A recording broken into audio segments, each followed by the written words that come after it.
Hey guys, I'm at work currently. Just got a shipment in from Matt at O'Malley's Morphs.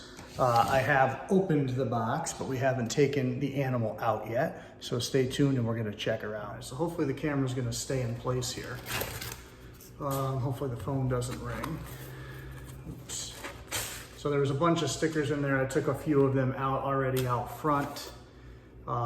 Nice little note in here from Matt that says, enjoy this girl. She went into the bag with no problem. So let's see how she comes out with a little love you, buddy.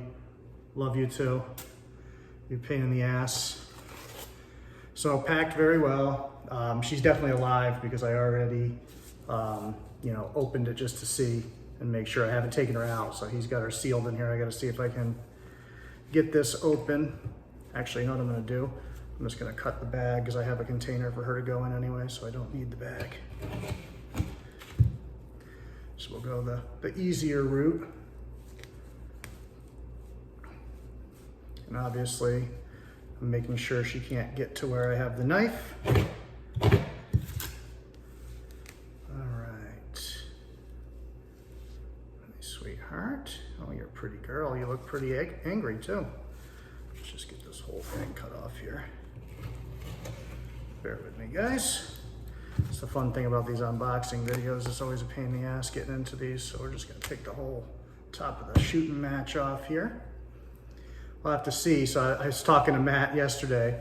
I said, this will probably be the first time I get bit on my channel, because some of these martyr babies can be a little high strung. And I have 240 videos on my channel. Never been bit to date, but this might be the first one. And so this is the lovely girl here. Let me just move this knife out of her line of fire. I can definitely see she's interested. So she's from a martyr to a martyr stripe. I originally wanted to get a male to kind of outcross and get away from everything being T positive that I have. I basically can't make anything that's not at least het. So he didn't really have a male that jumped out at me for what I was looking for, but she did. I love the clean sides. Oh, there goes a strike. The clean sides, but still some busyness to the pattern there. Trying to maneuver her in a way that's not going to upset her too much so you guys can see her. I know. It's a very tough day for you. I'm trying to keep her in the shot, but also keep her feeling comfortable. And obviously up here like this, that's hard to do. Her a little bit with the bag here. So yeah, you can see very nice sides. I really like the contrast in the tail area. I'm trying to pay attention and keep my face out of her range so she doesn't go and flop. But just a very, very nice looking animal. And she's very, very upset. So we're gonna put her down in a minute here. I can't really give you a good view of the other side right now with how irritated she is. There we go. I always forget how to maneuver when I'm doing this front camera, but I love the striping on her sides there. And then obviously she's got very nice dorsal striping. Let me see if I can get you guys to see that. Trying to handle her without having her be too angry. And so typically when these guys are defensive, you see she's not coming after my hands that are touching her. She's going after stuff around her. So a lot of times when they're nervous, that's what happens. She's just sitting on me. I'm just an object right now, but as stuff flashes in front of her face, that's where she gets nervous and strikes out. So that's why when she's seeing my face, I'm sorry, I get the shakes when I don't eat. So you can see that she's not going after my hands, what's touching her. She's going after what she's seeing. So she's visually dominant over her body being touched. So it's not so much the touching of her, the maneuvering that's getting her upset, it's the visual stimulus of seeing somebody she doesn't know messing with her, just coming in from a shipment, being nervous. So that's why she's striking out in that manner. She's got really nice contrast. I'm trying to get you guys a good look at her here. And obviously with the martyr stuff, she's gonna redden out pretty nicely.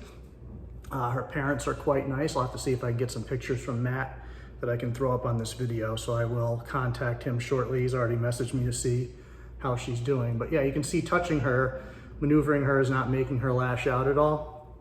Her only strike was because something was in her visual range and she's already nervous. But really, really pretty animal. So I'm excited to add her to the collection.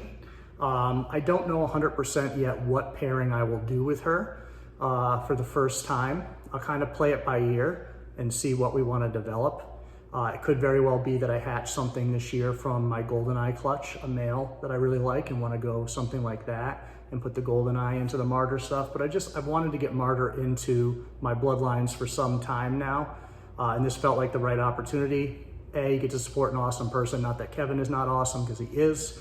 I've just never been in touch with him when he's had babies and been able to do anything there. You know, I was giving Matt a hard time about these when they hatched, that he was gonna have to send me one, and he told me no.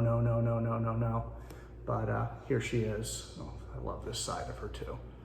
Real clean. You gotta watch my face. And then of course, up on the top there, the neck, she's got real deep red already. Like I said, you can see she's very defensive and nervous, but she's going to love me in time. I can sense it. Totally sense it. So I'm gonna snap a few pictures of her later today, hopefully, and then put her into quarantine and let her settle in, and hopefully she'll be eating soon. She's eaten well for Matt.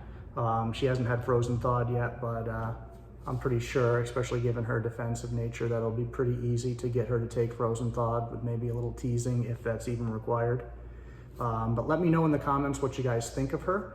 Let me know if there's a specific male in my collection that you think would make the best babies with her when she's older, or you know, what you think Martyr really looks good with when it gets outcrossed into other stuff. Kevin's done a tremendous amount of work with this line and really made some snakes that are solid, dependable, reliable as far as how they grow up, color up, and look. You know, there's certain lines where you can just tell from across the room what it is, and Martyr is one of them. So I'm very pleased to have these. So thank you to Kevin for all the work that he's put in. Thank you to Matt to trusting me to buy this lovely girl. And now she's looking at my knuckle. She's probably gonna turn and bite me. But yeah, so far so good. And it looks like maybe we're gonna be able to go ahead and get video number 242 up without getting bit. It's pretty good, right? For as many snakes as I have and handle. You know, to me, it's all about how you handle them. It's all about how you work with them. And so stay tuned. We'll see you guys later. So to wrap up this video, I just wanted to tell you guys a little bit about what I decided to name this snake and why. So I noticed yesterday when we were planning on shipping today that today is July 7th. And in July 7th, 2008, I lost my favorite snake of all time, who is tattooed on my arm right there. And that's Roxanne. And so because she died in that day, there's a song by King Diamond, July 7th of 1777. And so that's always been like her song to me for sentimental reasons, because she passed on that day. And so what I decided when I was getting this snake today on July 7th, 14 years removed from that happening, I wanted to honor Roxanne in some way, but I didn't want to use her name. And so what I decided is, in the song, July 7th, 1777, there's really two female characters that are discussed. Abigail, the title character of the album, and then the Countess, who's Abigail's mother. And so I decided that this girl's name will be the Countess. And it's a really cool song if you've never checked it out. But basically the husband finds out that his wife's cheating and carrying somebody else's baby. So he throws her down the stairs to kill her, and the baby comes out dead, and he burns her body, and it's a whole to-do. And then he enshrines the baby, and she ends up coming back and being this demonic thing that repossesses Miriam generations later. So cool song, and that's where the name is derived from. So I figured I would let you guys know to honor Roxy and her passing 14 years ago. So we'll talk to you guys.